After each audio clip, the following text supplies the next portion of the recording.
there's less than 1/2 of 2022 remaining, but that doesn't mean that we can't have hopes for it. So, Francesca, are you prepared to do our top 10 hopes for what's left of this year? I appreciate your optimism. Hopes. Things that could not be terrible. Yes, I vaguely remember. Yes, no, there's a few things. Most of mine are political, not everything is, but it's we got like what, 5 months left? Some good stuff could still happen. You want to get us started? Sure, I got some good stuff, of course. What do you got? Here's my number 5. No more bad variants.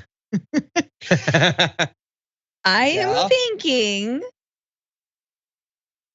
and this sort of relates to, I know there's development of a new vaccine that is applicable for new variants that are emerging. So I have a little bit of hope for that one coming out. And I also have hope that like the new variants, again, I want the one that just like makes your teeth whiter or your hair like, darker or whatever it is, or it's just like, why does everyone have green eyes now? It's like, that'd be cool. The BA856 variant. So I'm hoping COVID gets better is what I'm trying to say. I don't have that much proof, but that being said, I don't have a lot of proof that the new variant is more deadly. There isn't proof that the new variants are more deadly. I have heard it called the ninja variant. Yes. Which don't do that to us. But anyway, yeah, no, I love, man, I was just expecting some normal hope. You believing that it'll have cosmetic benefits. That's nice and science fiction-y. Okay. No, just that it won't get worse. How about that? My hope is that the variants don't get worse. I could sign up for that. Okay. My number 5 is gonna be based in some evidence that inflation and gas price will go down. And it appears that that's beginning. Okay. Gas prices have gone down like 27 cents over the past 10 days on average. That's not nearly enough. It needs to go down at least 4 or 5 times that. But it's moving. Some of the inflation numbers I had read are moving in a better direction. And I know that they're trying to do a lot of stuff to get inflation down. Now, the stuff they're doing might have its own negative consequences that might, especially for individual groups, be worse than the inflation would have been. But inflation is bad for regular people. I don't want them to suffer the effects of that. I don't want fears about inflation to stop the government from literally ever acting, and that's generally what they use it for. But I really do hope that those numbers move down, especially, we did a story about how the rise in rent prices is directly impacting the unhoused rate and all that. So it seems like that's moving in the right direction. Over the next 5 months or so, maybe we'll get lucky and it'll continue. I mean, I like your optimism, John, and I think that's good. They're gonna raise interest rates. I mean, after just having talked to Richard Wolff, I'm like so pessimistic about the economy. Because if they raise interest rates, that only creates more pressure on like the rental market because people won't be buying homes as if they were buying them in the first place because people aren't putting them on the market. The housing market is insane. But yes, it will, in terms of inflation, it may alleviate some inflation because people will bring the prices down. Heaven forbid we actually, deliberately ask business owners to bring their effing prices down because we're just getting out of the pandemic. I mean, it's amazing. Like I know. This is a study in free market behavior. What happens when you have a global pandemic and the market is allowed to operate like nothing? Yeah. Amazing sociological study. Sure, but at the same time, tens of millions of conservatives have convinced themselves that the negative economic ramifications of the pandemic are part of a global cable, not companies doing what they want to do. Yeah, exactly. Absolutely. What's your number 4? Okay, number 4 is I feel like I don't know if these are predictions or things I'm still hopeful for. It's sort of a mix for me. I think it is sort of a mix. Elon. Oh no. Will step down from Tesla or SpaceX. He's stepping down. Like that's my hope. And I just feel like things are not good. The Twitter deal falling through and then the legal stuff. It's not good. It is no bueno for Tesla, for SpaceX. One of the two he's got to step down from. I feel like it'll be Tesla, poor SpaceX workers. But I just feel that a little bit. Stock price. That would definitely help them. And honestly, like his heart clearly hasn't been in it. Every 3 months he comes up with a new thing. He's making a flamethrower, then he's making a hyperloop, then he's making a tunnel, then he's talking about pedophiles saving children, and then he's like, clearly he wants to, like I don't even know if he's been to the office in 6 months, but he doesn't want to be there. He wants to spend his time collecting high-priced Pokemon cards or whatever, and then tweeting about it. Just do that, dude. And it'll help the stock price. You'll become even more rich. Spend time with your 10 children. Yes, learn their names, even if they're unpronounceable. Anyway, my number 4, very different.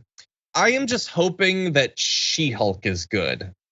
Ooh. For a few reasons. One, because I need the distraction, and Miss Marvel isn't gonna be on for much longer, so I need something to look forward to. 2, because I have liked every Marvel show so far. Not all of the same level, but I've overall liked all of them, and I want them to have 100% track record for the next 20 years. Wait, I don't want it to be hit or miss. Who's She-Hulk? That's my third reason. Jamila Jamil is playing the villain in She-Hulk. Okay. And I think she's great.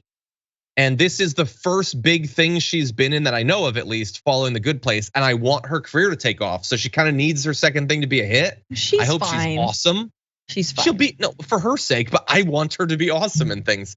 So for all those reasons and more, I hope that it's good. I'm a little bit worried because it's like a procedural.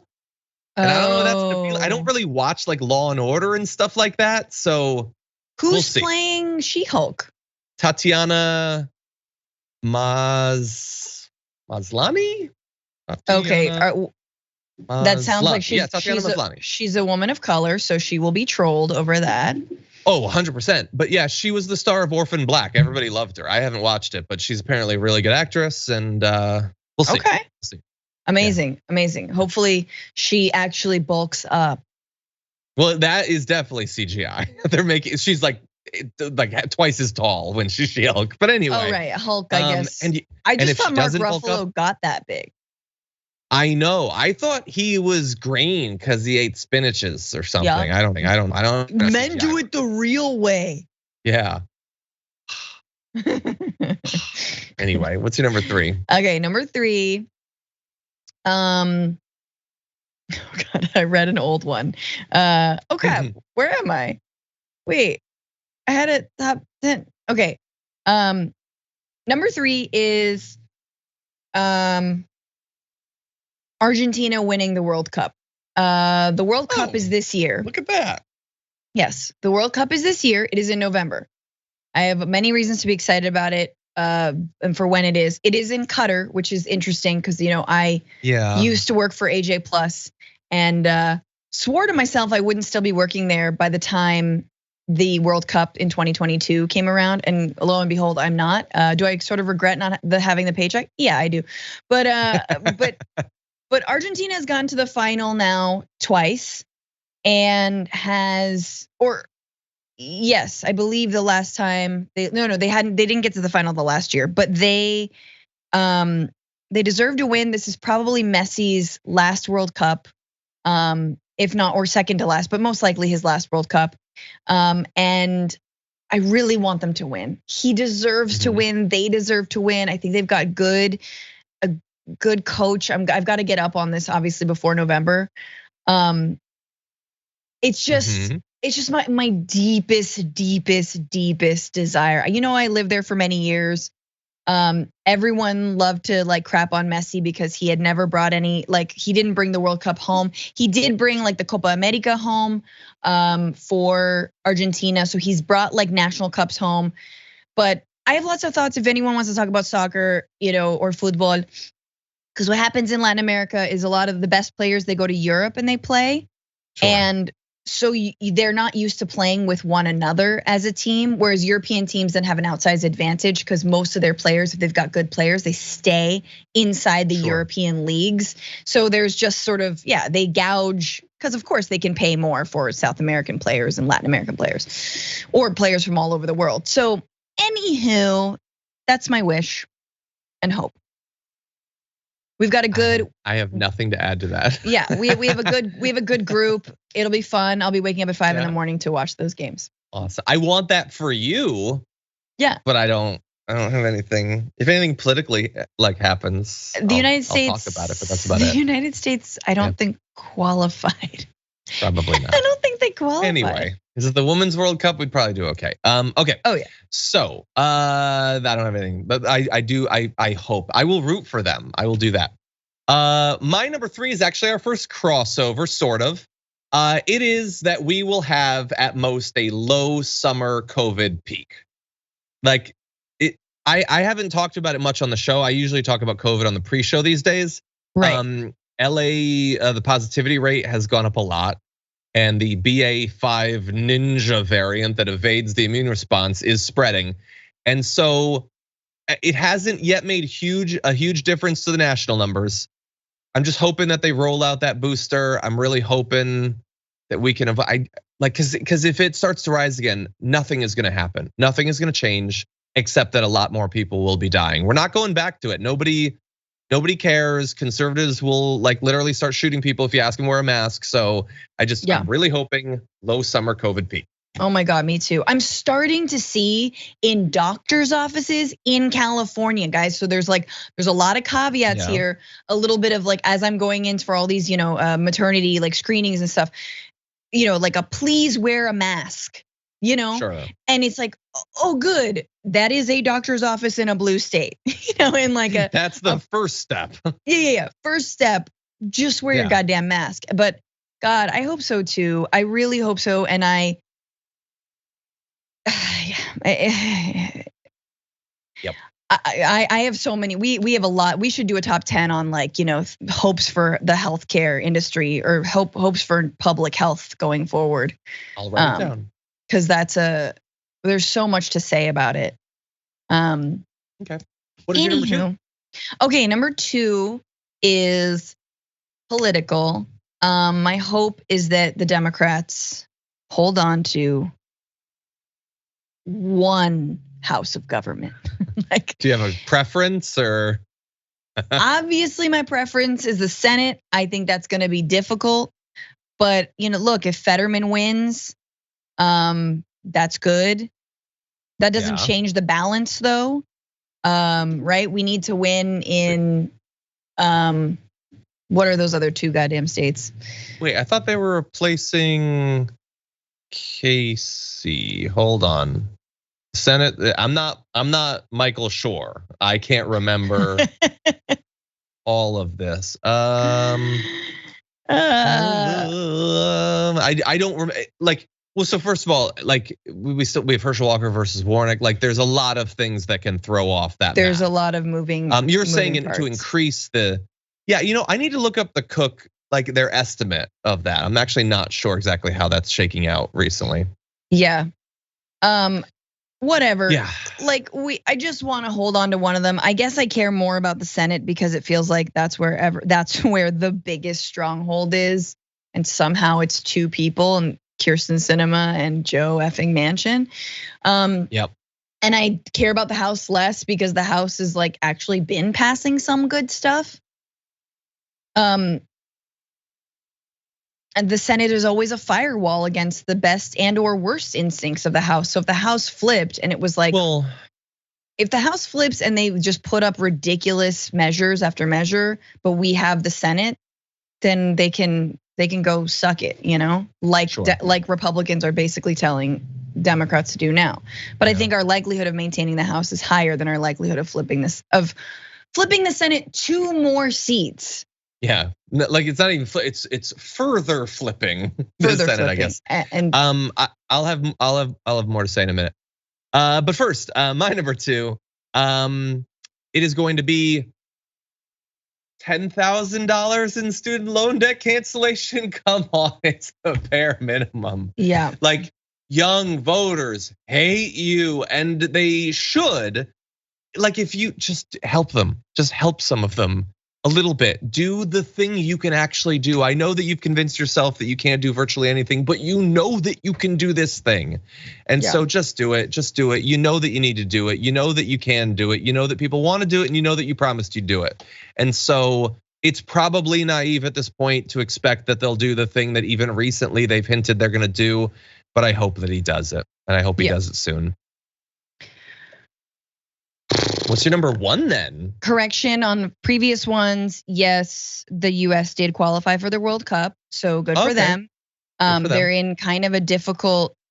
We got England and Iran. England hard as hell. Iran much easier, and then Ukraine, which I'm like, they're in a war. It's the winner. Sorry, it's the winner of the Wales, Scotland, Ukraine qualifying matches. So actually, that's going to be really tough if it's Wales, Scotland, or Ukraine. When was this out? Oh, they. Yeah, do you really want to be the team that knocks out Ukraine right now? Oh, that's awful. Dick move. Also, correction on before we'll talk about this. Well, I'll wait till you're number 1 because it sounds like we might be talking politics. But my number 1 is obviously having a kid, bearing life. Oh. And I'm hopeful that everything goes well, and I'm hopeful that my body stays intact.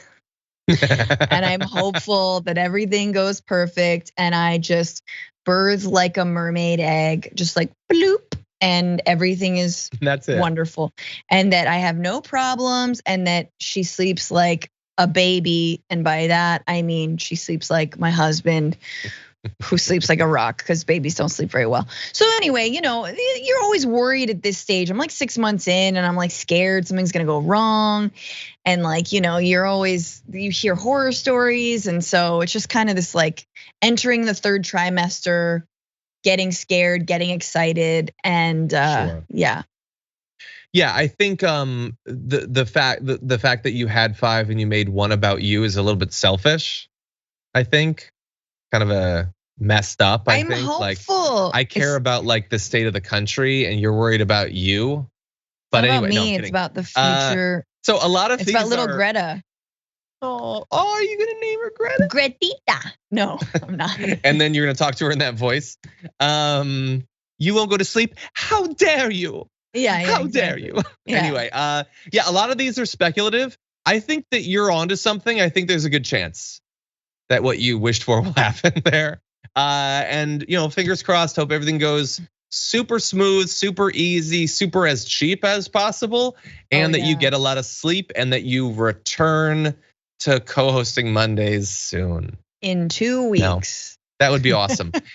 Really wishing now that was one of my 5. Anyway, but yeah, that would be great.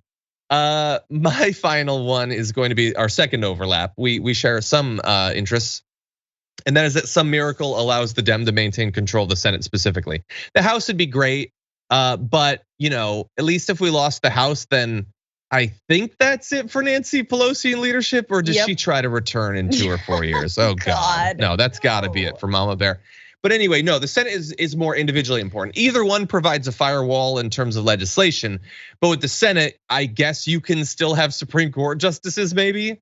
Not that there's a high chance of that, but that's obviously important. So, but more importantly, for us to maintain control of it, then that probably means that we don't have Senator Dr. Oz. That would be great. Yeah. Maybe JD Vance goes back to doing like shitty speeches, like in front of car dealerships or something, rather than being a senator. That would be awesome. Maybe America will pass the literal lowest bar imaginable by not electing what remains of Herschel Walker to the Senate. That would be great. And so we desperately need to maintain control, if not expand control, just so that maybe if a progressive gets elected in 2024, they can actually accomplish something. Right. Anyway, no, you're right. It could happen.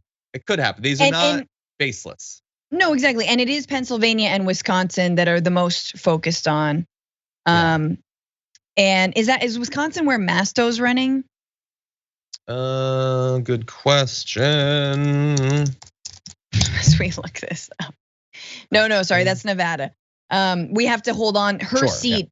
The reason I'm thinking of her is because her seat is shaky and she may not keep it. So and she's this is like the mostly not fun Senate like side. Like we get Fetterman, I guess that could be fun, but like super fun. When we can get around to like primarying cinema or something, that's when it can be fun again. But now it's serious times. Yeah. No, you're right. But Fetterman, come on, the Fetterman Oz matchup is gonna be gold. I can't wait to see the debates. I know. I can't wait to see the debates. You saw those the ad, right? Fetterman's ad. Yeah. Doc Hollywood. Oh no! I didn't see that. I saw the one trailing behind a plane over a beach over New Jersey that said "Welcome home." That was good. Oh, that's amazing. I don't know if that was technically him, but I saw the ad. Anyway, we'll see. But we both agree Senate's important. Arguably, baby, too similar. Even though we can't remember which Senate seats we have to actually flip.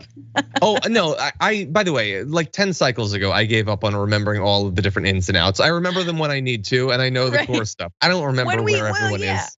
No, when we cover it, when we cover it on election nights, we know exactly what we're talking about. Yes, because there's very carefully curated production documents. Anyway, but anyway, for now though, thank you, Francesca, for sharing your hopes, dreams, and aspirations.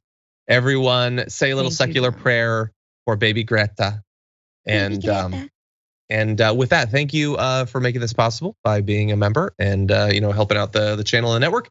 And we will see you next time. For more political news breakdowns, interviews, stories of activism, and me trying my hardest to care about the occasional big celebrity news story, subscribe to our YouTube channel at youtube.com/thedamagereport. And you can ring the bell wherever it is so you don't miss anything.